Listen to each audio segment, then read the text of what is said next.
Моталь аграгарадок незвычайны. Тут што не хата, то свае кулінарныя шэдэўры. На сталах разнастайнасць мотальскай кухні. Усё тое, чым ганарацца маталяне. І галоўнае, што можна не толькі любавацца, але і дэгуставаць. Першапачаткова фестываль праводзіўся штогод, а з 2015-го раз у 2 гады. Такім чынам у гаспадароў стала больш часу, каб падрыхтавацца і прыдумаць, чым здзівіць гасцей. Разнастайнасць мотальскіх прысмакаў сёлета ацаніў і старшыня брэсцкага аблвыканкама Анатоль Лис. В самом Мотале, конечно, есть что посмотреть. Историческое местечко со своими традициями. Моталь был всегда известен своими дубленками, кожухами, далеко за пределами Белоруссии. Также сегодня кулинары показывают свое мастерство. Мотальскія прысмакі – гэта унікальная магчымасць адведаць стравы розных народаў міра. Госці з Прыбалтыкі частуюць латгальскім сырам, хлебам і горохам со шпекам. Не очень-то разнообразная кухня, как вот в Латгалии, так больше, так вот такая, как говорится, простая кухня. Самая лепшая закуска да латвійскага самаварнага піва – сушаная, фаршированная і вяленая рыба. Толькі ўжо мясцовага улову і прыгатавання. Рыбку поймали, почистили, помыли, посушили, печку натопили русскую. У нас есть дома печка русская. Мы в печке вытопили печку, выгребли жар, соломку расстелили и на соломку положили нашу рыбку. И приготовили.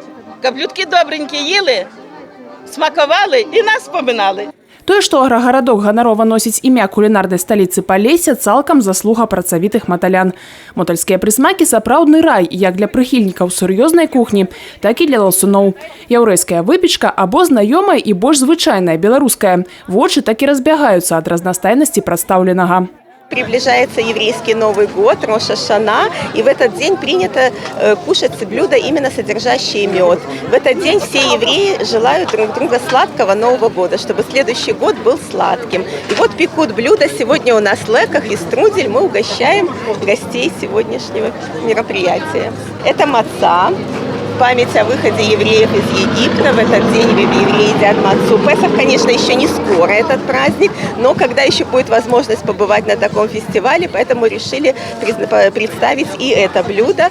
Сярод усе мажлівых булак, пірагоў, блінчыкаў, пернікаў важна ўзвышаецца мотальскі каравай. Дарэчы, традыцыя яго выпечкі знаходзіцца ў спісе нематэрыяльнай спадчыны ЮНЕСКО. Все натуральное, все. Только можно добавить вот живое такое барвинок. Это очень живое, что-то должно присутствовать в каравае. Мы его добавляем. А так все с теста, все натуральное, все можно есть. Раколь льюцца і напоі. За прилаўкам патомны пчаляр Александр Менюк частуе мотальскай медовухай. Самогон не гнали неколи, да не гнали, а робили, ставили в бочки, квасили, робили медовуху на веселье, там, на родзины, на хрысціны. Але ж акрамя дэгустацыі фэст прапануе і іншыя забавы. Можна і прадметы народных рамёстваў набыць, і пад заліхвацкія песні гаспадароў і гасцей свята патанчыць, а можна навучыцца і нечаму новаму. Майстар-клас падкастве дае ткачыха з 25-гадовым вопытам Марыя Кульбеда. Дети много и взрослые пробуют. Я приглашаю мастер, я им показываю, объясняю. Ну, кто як зреагирует, кто говорит понятно, кто говорит: ой, как тяжело. Ну, кто как. Здесь очень празднично, много людей, все такие радостные. Все очень здорово. Веселье, праздник, танцы, ярмарка, все замечательно.